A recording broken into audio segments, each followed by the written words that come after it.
বিসমিল্লাহির রহমানির রহিম। সম্মানিত উপস্থিতি, সন্তান হয়ে মায়ের কবর থেকে লাশ উঠালো কেন সন্তান? অত্যন্ত সত্য হলেও দুঃখজনক কথা যে কেন তার গর্ভধারিণী মা তার মরা দেহকে কবর থেকে উঠিয়ে লাশ এই সন্তান কেন উঠালেন এবং সেই সন্তান কোথাকার? আসুন আমরা সেই জানব। অত্যন্ত হৃদয় বিদারক সেই ঘটনা অল্প সময়ের মধ্যে।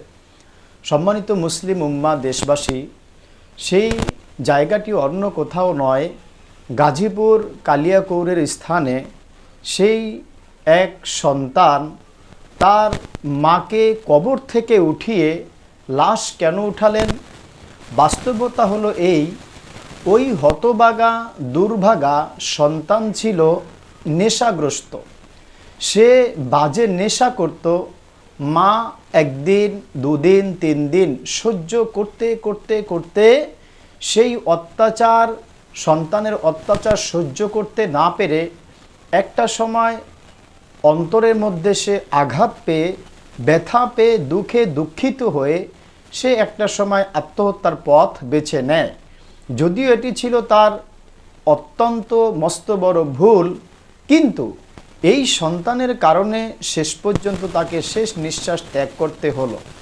শুধু এখানেই শেষ নয়, যখন এই মা সন্তানের নেশাকে মেনে নিতে না পেরে একদিন দুদিন পর পর সে যখন এই বাজে নেশায় অভ্যস্ত হয়েই পড়ল, সে তার মা আত্মহত্যার পথ বেছে নিয়ে যখন তার লাশকে পোস্টমর্টম করা হয়, পোস্টমর্টমের পরে বাড়িতে যখন লাশ আনা হয়, নিয়ম নীতি অনুযায়ী একজন মুসলিমকে যেমন কবরস্থ করা হয়, গোসল কাফন দাফন দেওয়া হয়, এরপর কবরস্থানে তাকে দাফন করা হয়, ঠিক গাজীপুরের কালিয়াকৈরের ওই আল্লাহর বান্দিকে, ওই সন্তানের মাকে একইভাবে কবরস্থ করা হয়। কিন্তু এরপরে কবর দেওয়ার পরে ওই কবর থেকে সন্তান মায়ের লাশটাকে উঠিয়ে নিয়ে আসে।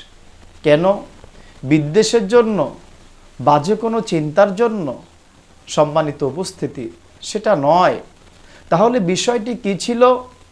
বিষয়টি হলো এই, মায়ের লাশ যখন কবর থেকে সন্তান উঠিয়ে নিয়ে আসে, ঘরের মধ্যে লাশটাকে এনে কম্বল দিয়ে আবৃত করে ঢেকে রাখে।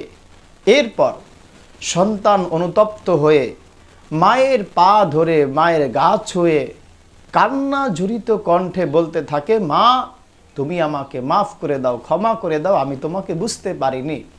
কিন্তু এতদিনে কি আর সেই অনুতপ্ত হলেও, দুঃখ করলেও মায়ের জান্ত প্রান্ত আর ফিরে আসার নয়। আজ এই সন্তানের কারণে মায়ের এই হাল এবং এই দশা হলো। এখান থেকে আমরা শিক্ষা গ্রহণ করব, আমরা অন্তত পক্ষে কোনো সন্তান যেন মাকে এভাবে আর কষ্ট না দেই। মা বাবাকে, পিতা মাতাকে আমরা দিলের মধ্যে আঘাত না দেই, কষ্ট না দেই।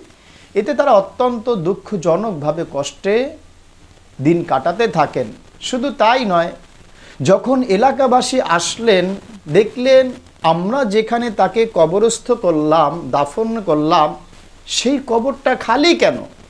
তারা সেই খালি কবর দেখে ওই ব্যক্তির ঘরের দিকে 1 পা 2 পা আগাতে থাকে।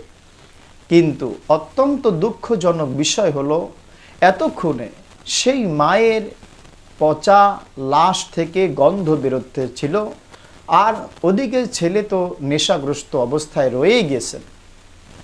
অত্যন্ত দুঃখের সাথে আমরা জানাচ্ছি, এই যে মা কেমন করে সে কষ্ট পেয়ে দুনিয়া থেকে বিদায় নিল, আবার তার মৃত্যুটাও হলো একটি ঘৃণিত লাঞ্ছিত মৃত্যু।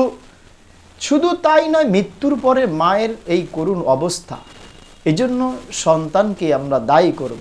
আল্লাহ তাআলা কোরআনে বলেন, ওয়াকাযা রাব্বুকা আল্লা তা'বুদু ইল্লা ইয়্যাহু ওয়া বিল ওয়ালিদাইনি ইহসানা ইম্মা ইয়াবলুগান্না ইনদাকাল কিবারা আহাদুহুমা আও কিলাহুমা ফালা তাকুল লাহুমা উফফিন ওয়ালা তানহারহুমা ওয়াখফিজ লাহুমা জানাহায যুল্লি মিনার রাহমা অকুর রব্বির হামহুমা কামা রব্বায়ানি সগীরা। তোমরা সন্তানগণ পিতামাতাকে এমন শ্রদ্ধা করবে, সম্মান করবে, যেন তোমার দ্বারা মা উফ শব্দ ব্যবহার না করে, অথবা তোমার মায়ের দ্বারা তুমি উফ শব্দ ব্যবহার না করো। এমন মায়ের সাথে আচরণ করতে হবে। যাই হোক, এই গাজীপুরের ঘটনা থেকে আমরা শিক্ষা গ্রহণ করি, আমরা কোনো সন্তান যেন মাকে এভাবে আর কষ্ট না দেই। আল্লাহ আমাদের সকলকে হক বুঝার তৌফিক দান করেন। আমিন ইয়া রাব্বাল আলামিন।